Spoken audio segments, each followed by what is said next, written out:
CSR in the context of Indian corporates has been less about responsibility and more about liability.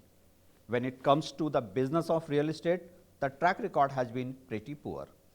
However, how many people are aware that there is one CSR program in the context of Indian real estate which could be showcased to the world as an ideal example of how to do a CSR?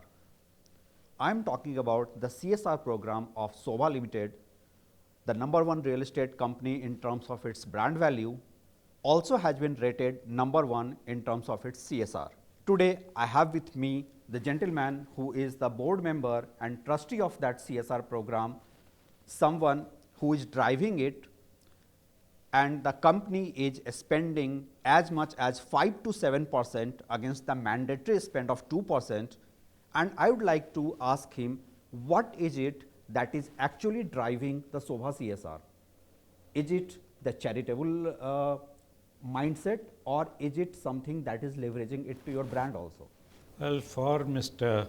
PNC Menon, the founder of this group, CSR is not charity.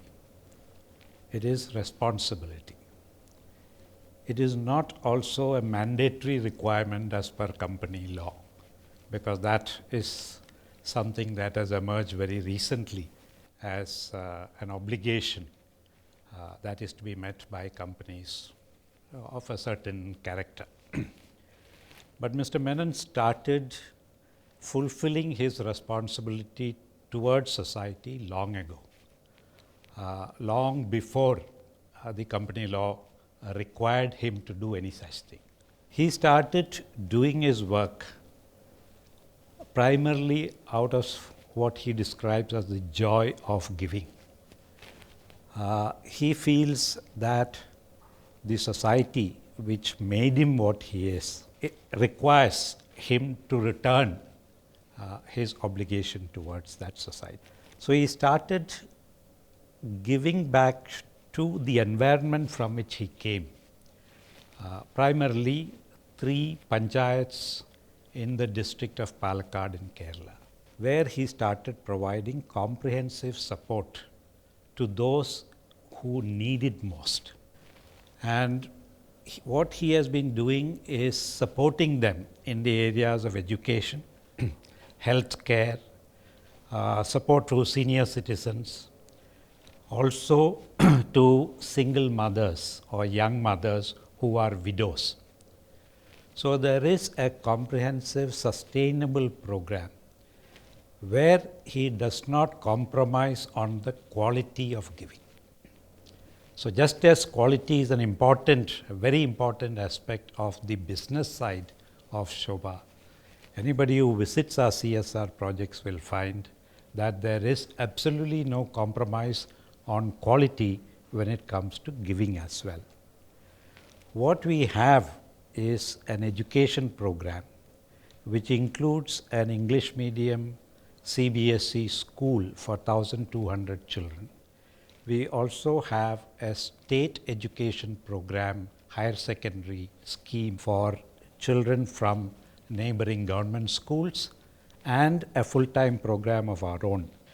So this looks after the educational needs of the people of that locality. Similarly, we have a health support program which looks after not only these children, about 1,500 children who are supported by us, but also their parents. So we support about 4,500 families in that region in a sustainable way, taking in children at the age of 4 and taking them up to 12th standard through our own educational institutions. And beyond that, we support them for their undergraduate program wherever they get admission in different parts of India by paying the fees, the hostel expenses, pocket money, etc. So it is a program where children join us at the age of 4 and they complete their graduation from some of the top universities of India. So it is like getting a lottery ticket for life to be part of the CSR program for the families concerned. What we do is to ensure that anybody who needs it most gets the benefits of this program. For that, we have a socio-economic survey conducted in the villages. We have a social empowerment department which monitors, not only selects the beneficiaries, but monitors their progress over time and ensures that wherever they require support, that support is being provided. It is a unique CSR program, and we feel that many other companies, not only from the real estate sector, but in many other sectors, In real could estate, benefit. there are many developers who are trying to study the Sobha model today. But when Sobha started, there was no precedence. So how did you roll out this plan? How did you conceptualize that this is the way, this is the best way to go ahead with a CSR program? As I mentioned, we started with a social empowerment team which went out to the field to identify what the beneficiaries need.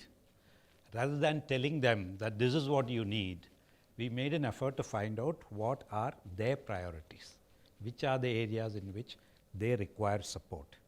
So it is driven by the beneficiaries as to what are the various projects that we roll out.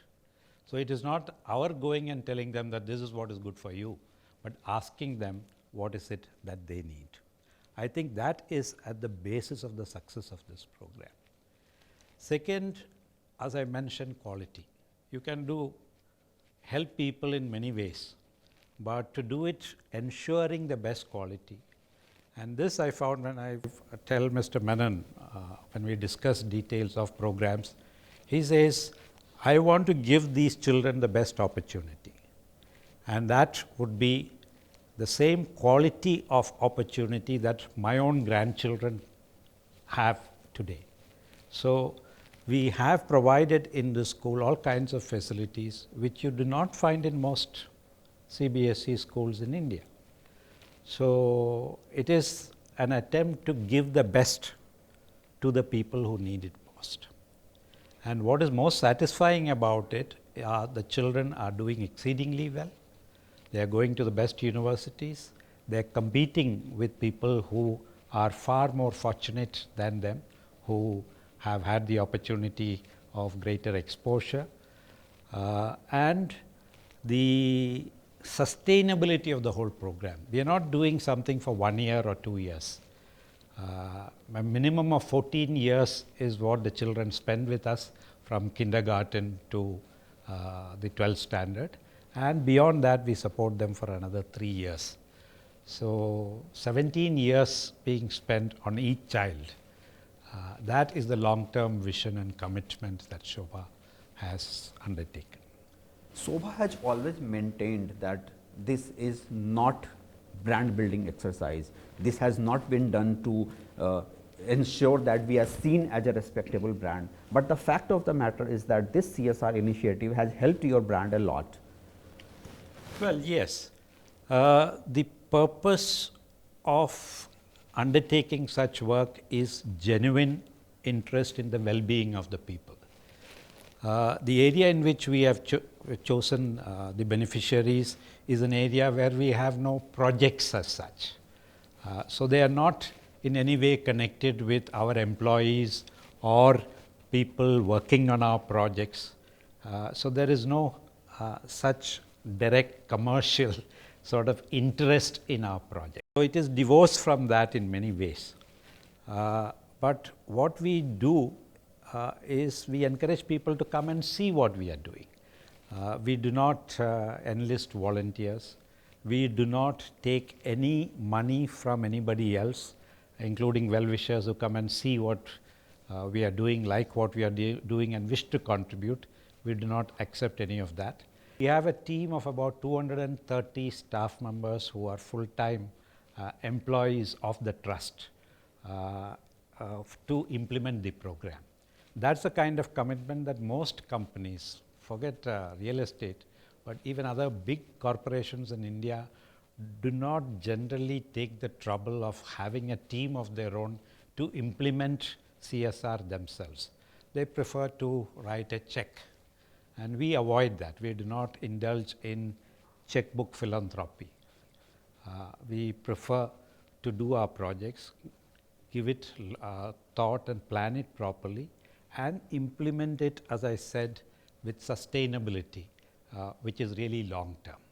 So, we are not doing an annual impact assessment. Our impact assessment is over a lifetime. So, it's a different model altogether. We welcome people to come and see what we are doing, and it may help us because of the positive outcome of such a program. People understand that it is genuine sharing of responsibility towards society, and it is not purely a mandatory exercise of of compliance requirement. It is not compliance requirement for us. As you said, the requirement is only to spend 2% of profit, but we are spending close to 7%. Over the years, you have set a benchmark. Any future plan as far as your CSR activities are concerned? Yes, now we have a model that has worked for us for more than 15 years. So, what we would like to do, if we can rustle up more resources in the future, is to try and replicate this in other parts of India. We have made a beginning by looking at the possibility of doing similar projects, say in Karnataka, and then extending it to other parts of India. So, Mr. Menon's vision is to raise it to about 10 times the current level of activity, for which more resources would be required, and he has committed to give a substantial part of his personal wealth for expanding the program in the future. Thank you, sir. So, this has been the trustee of Sobha CSR program, somebody who is spearheading the kind of CSR which Indian corporates have not tried to replicate. Many of them are studying the Sobha model, but at the end of the day, what has really worked in favor of Sobha is that there is no class of interest, there is no business opportunity over there. It's a genuine corporate social responsibility coming out of the promoter's personal vision in how he wants to see the society taking shape. With this is Ravi Sinha, Track2Realty.